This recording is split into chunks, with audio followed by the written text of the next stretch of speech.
தினமொரு நேரம் எந்தன்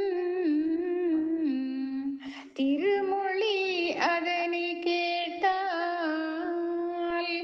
பனிவெள்ளம் போலே பாவும் பறந்திடும் நிசமே சொன்னோம் கனிமொழி ஜோதி வாக்கும் கையெழுதாதி நோக்கும்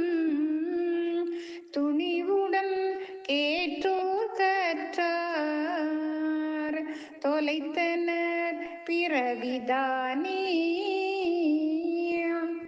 சித்தோர் கேட்டோர் உற்றோர்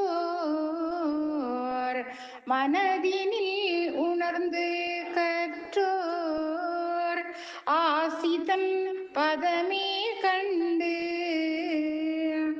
அவ்வழி முறையே நின்றோர் கோசித்தன் பதமே கண்டு கோமலை புவியின் வாழ்வும் தேசத்தின் செல்வத்தோடும்